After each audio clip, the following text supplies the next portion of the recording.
Miami ಬೀಚ್ನ ರಸ್ತೆಗಳಲ್ಲಿ ಬಿಕಿನಿಯಲ್ಲಿ ನಡೆದಾಡುತ್ತಿದ್ದ ನಾನು ಒಂದು ದಿನ ಹಿಜಾಬ್ ಧರಿಸಿದಾಗ ನನ್ನ ಜೀವನ ಹೇಗೆ ತಲೆಕೆಳಗಾಯಿತು.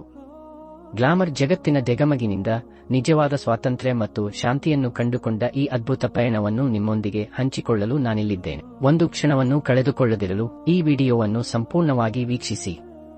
ನಾನು ಅಮೆರಿಕದ ಹೃದಯ ಭಾಗದಲ್ಲಿ ಜನಿಸಿದೆ. ಬಾಲ್ಯದಲ್ಲಿ ದೊಡ್ಡ ನಗರಗಳ ಗ್ಲಾಮರ್ ಜೀವನವೇ ನನ್ನ ಅತಿದೊಡ್ಡ ಕನಸಾಗಿತ್ತು. ದೊಡ್ಡವಳಾದಾಗ ಫ್ಲೋರಿಡಾದ ಮಿಯಾಮಿ ಸೌತ್ ಬೀಚ್ಗೆ ಸ್ಥಳಾಂತರಗೊಂಡೆ. ಅಲ್ಲಿ ಬೀಚ್ನ ಗದ್ದಲ, ಐಷಾರಾಮಿ ಜೀವನ ನನ್ನ ಜಗತ್ತಾಯಿತು. ನಾನು ವೈಯಕ್ತಿಕ ತರಬೇತುದಾರಳಾದೆ. ಪರ್ಸನಲ್ ಟ್ರೈನರ್, ಕಡಲತೀರದ ಸುಂದರ ಮನೆಯನ್ನು ಖರೀದಿಸಿದೆ. ನನ್ನ ರೂಪಕ್ಕೆ ಮತ್ತು ಸೌಂದರ್ಯಕ್ಕೆ ನಾನು ಮೊದಲ ಸ್ಥಾನ ನೀಡಿದೆ. ಎಲ್ಲರ ಗಮನ ಸೆಳೆಯುವುದೇ ನನ್ನ ಗುರಿಯಾಗಿತ್ತು. ಆದರೆ ವರ್ಷಗಳು ಕಳೆದಂತೆ ನನ್ನೊಳಗಿನ ಸಂತೋಷ ಕಡಿಮೆಯಾಗತೊಡಗಿತು. ನಾನು ಫ್ಯಾಷನ್ನ ಗುಲಾಮಳಾದೆ. ನನ್ನ ರೂಪದ ಬಂಧನದಲ್ಲಿ ಸಿಕ್ಕಿ ಹಾಕಿಕೊಂಡೆ. ಈ ಶೂನ್ಯತೆಯನ್ನು ಮೀರಲು ನಾನು ಹಲವಾರು ಪ್ರಯತ್ನಗಳನ್ನು ಮಾಡಿದೆ. ಮದ್ಯ, ಪಾರ್ಟಿಗಳು, ಧ್ಯಾನ, ಇತರ ಧರ್ಮಗಳು, ಆಕ್ಟಿವಿಸಂ. ಆದರೆ ಯಾವುದೂ ನನ್ನೊಳಗಿನ ಖಾಲಿತನವನ್ನು ತುಂಬಲಿಲ್ಲ. ಆಗಲೇ ಒಬ್ಬ ಆಕ್ಟಿವಿಸ್ಟ್ನ ನಾಯಕತ್ವದಲ್ಲಿ ನ್ಯಾಯ ಮತ್ತು ಸುಧಾರಣೆಗಾಗಿ ಕೆಲಸ ಮಾಡುವ ಚಟುವಟಿಕೆಗಳಲ್ಲಿ ಭಾಗವಹಿಸಿದೆ. ಅಲ್ಲಿ ನಂಬಿಕೆಯ ಶಕ್ತಿ ಮತ್ತು ಜಗತ್ತಿನ ಒಗ್ಗಟ್ಟನ್ನು ನಾನು ಅರಿತೆ. ಒಂದು ದಿನ ನನ್ನ ಕೈಗೆ ಪವಿತ್ರ ಕುರ್ಆನ್ ಸಿಕ್ಕಿತು. ಪಾಶ್ಚಿಮಾತ್ಯ ಜಗತ್ತಿನಲ್ಲಿ ಇದರ ಬಗ್ಗೆ ಹಲವು ತಪ್ಪು ಕಲ್ಪನೆಗಳನ್ನು ನಾನು ಕೇಳಿದ್ದೆ. ಆದರೆ ಕುರ್ಆನ್ನ ಪದಗಳು ನನ್ನ ಹೃದಯ ಮತ್ತು ಆತ್ಮಕ್ಕೆ ನೇರವಾಗಿ ಮಾತನಾಡಿದವು.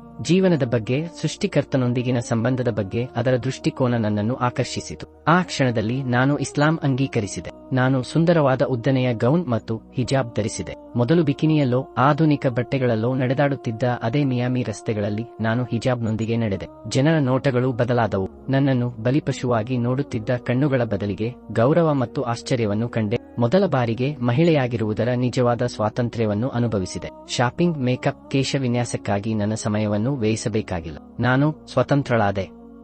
ಇಂದು ನಾನು ಮುಸ್ಲಿಂ ಫೆಮಿನಿಸ್ಟ್. ಹಿಜಾಬ್ ನನ್ನ ಸ್ವಾತಂತ್ರ್ಯದ ಸಂಕೇತ. ಮುಸ್ಲಿಂ ಮಹಿಳೆಯರಿಗೆ ತಮ್ಮ ಗಂಡಂದಿರಿಗೆ ಬೆಂಬಲ ನೀಡಲು, ಮಕ್ಕಳನ್ನು ಒಳ್ಳೆಯ ಮುಸ್ಲಿಮರನ್ನಾಗಿ ಬೆಳೆಸಲು, ಒಳ್ಳೆಯದನ್ನು ಪ್ರೋತ್ಸಾಹಿಸಲು, ಕೆಡುಕನ್ನು ವಿರೋಧಿಸಲು ನಾನು ಕರೆ ನೀಡುತ್ತೇನೆ. ಹಿಜಾಬ್ನ ಮೌಲ್ಯವನ್ನು, ಅದು ನೀಡುವ ಶಾಂತಿಯನ್ನು ಪ್ರತಿಯೊಬ್ಬ ಮಹಿಳೆಯೂ ತಿಳಿಯಬೇಕು. ಒಂದು ಕಾಲದಲ್ಲಿ ಸೌತ್ ಬೀಚ್ನ ಬಿಕಿನಿಯೇ ನನ್ನ ಸ್ವಾತಂತ್ರ್ಯವಾಗಿತ್ತು. ಆದರೆ ಅದು ನನ್ನ ಆಧ್ಯಾತ್ಮಿಕತೆಯಿಂದ ನನ್ನನ್ನು ದೂರವಿಟ್ಟಿತು. ಇಂದು ಹಿಜಾಬ್ ನನ್ನ ನಿಜವಾದ ಮುಕ್ತಿ. ನನ್ನ ಜೀವನದ ಉದ್ದೇಶವನ್ನು, ಸೃಷ್ಟಿಕರ್ತನೊಂದಿಗಿನ ಸಂಬಂಧವನ್ನು ನಾನು ಕಂಡುಕೊಂಡೆ. ಹಿಜಾಬ್ ವಿರುದ್ಧ ತಪ್ಪು ಕಲ್ಪನೆಗಳನ್ನು ಹರಡುವವರಿಗೆ ನಾನು ಹೇಳುತ್ತೇನೆ, ನೀವು ಕಳೆದುಕೊಳ್ಳುತ್ತಿರುವುದು ಏನೆಂದು ನಿಮಗೆ ಗೊತ್ತಿಲ್ಲ.